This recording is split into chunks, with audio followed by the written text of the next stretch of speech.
The Pixel 10 Pro Fold is an interesting piece of hardware. It behaves like a normal smartphone when closed and transforms into a mini tablet when opened. Today, we'll take a look at the hardware changes, software features, and determine who this phone is for. So let's get started. Okay, the biggest change is the gearless hinge. Google removed those moving parts found in previous generations, which makes the hinge even thinner.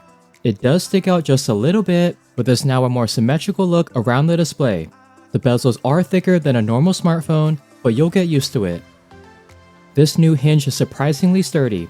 It can stay in place at just about any angle, and when it's fully open, the fold sits completely flat, and closing it has a nice deep sound. There is a very small gap when closed, but it shouldn't be an issue. With this new gearless hinge, it's the first foldable to be IP68 dust and water resistant. The Hingeneering team did a great job on this one, but do keep in mind that this won't last forever.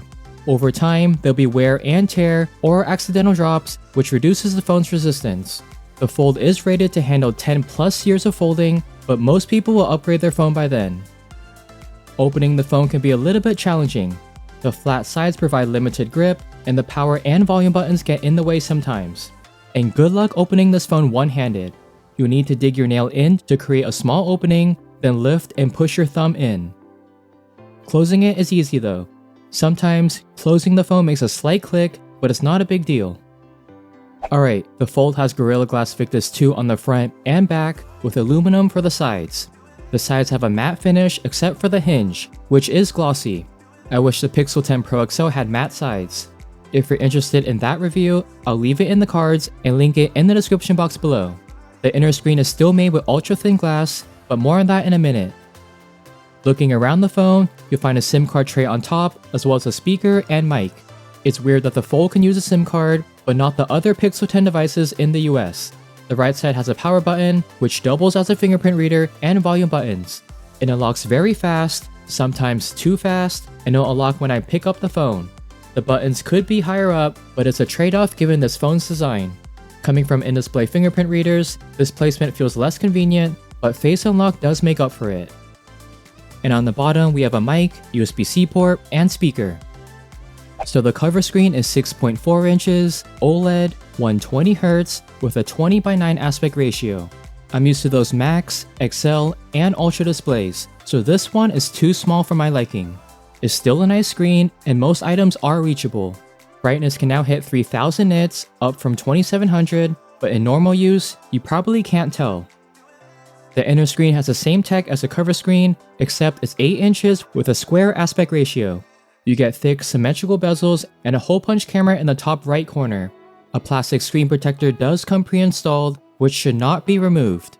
Google actually added the bezel on top of the plastic film, and you can see the edge of it right where the hinge is.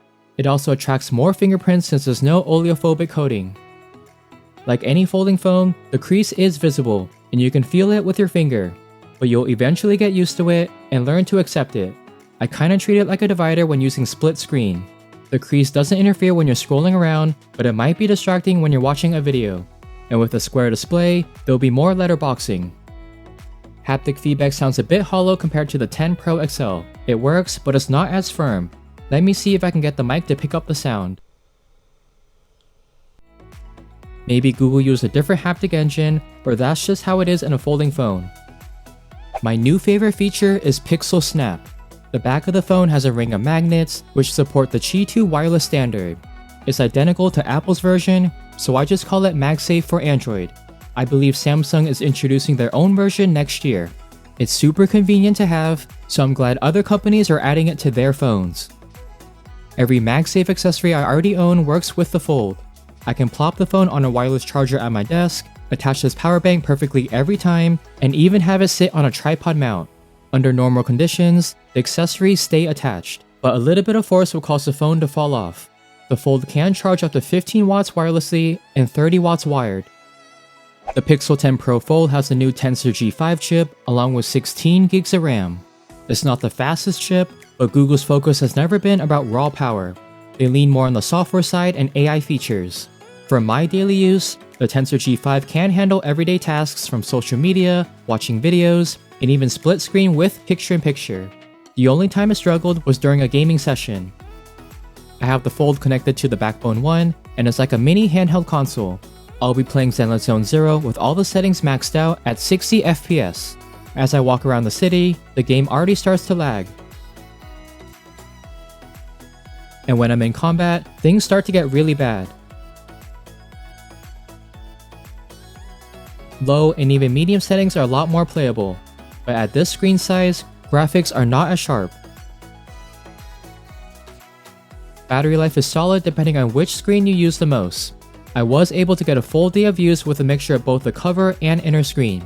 Your mileage may vary, but since it's not a powerful phone, there's not much you can do on it. The Fold has a 5000 mAh battery, which is standard for a typical flagship phone. 2 colors are available: Moonstone, a gray-blue color, and Jade, a light pastel green. Storage options differ depending on the color. So both colors have 256 gigs of storage for $1,800 or 512 gigs for $1,920. And only Moonstone has a 1TB option for $2,150. The camera system is exactly the same as last year's Pixel 9 Pro Fold. Image quality is slightly worse than Google's normal 10 Pro and Pro XL, but it will be fine for most users. Google should have changed back the camera bump to expand across the entire width of the phone. You can also record videos up to 4K 60. They look decent, but I still think the iPhone records the best videos. I don't know who would buy a folding phone to take pictures or videos, but the cameras are there if you need it. The only good thing I can think of is using the Fold as a tripod, and the main cameras as a selfie camera. When you open it about halfway and set it on a flat surface, you can start taking pictures or videos. And instead of using the inner hole punch camera, there's a rear camera selfie mode which uses the cover screen as a viewfinder. There's even a made you look feature when you're trying to take pictures of your kids. Multitasking is probably the only advantage of using a folding phone. The Pixel 10 Pro Fold includes a split screen feature as well as a hidden taskbar. Unfortunately, Google didn't add any new tricks for the Fold in Android 16, so it's the same operating system, but just on a bigger screen. Split screen is great since it's 2 phone apps next to each other, but tablet optimized apps are basically non-existent. Most of them are simply scaled up phone versions. Take Twitter for example, it looks normal on the cover screen, but when you switch to the inner screen, it's the same UI but stretched out. Instagram is also similar, but it does have a little sidebar on the left. Google's own apps like Messages and Gmail are optimized for a bigger screen, as well as some third-party apps like Notion and Spotify.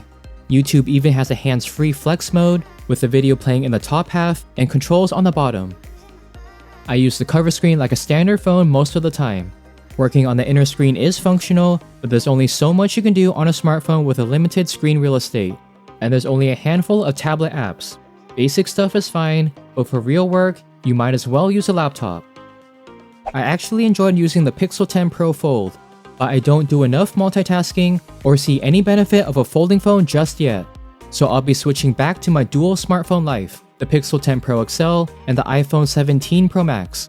If you do a lot of multitasking on the go and you want the cleanest software, the Fold will be able to handle your workflows.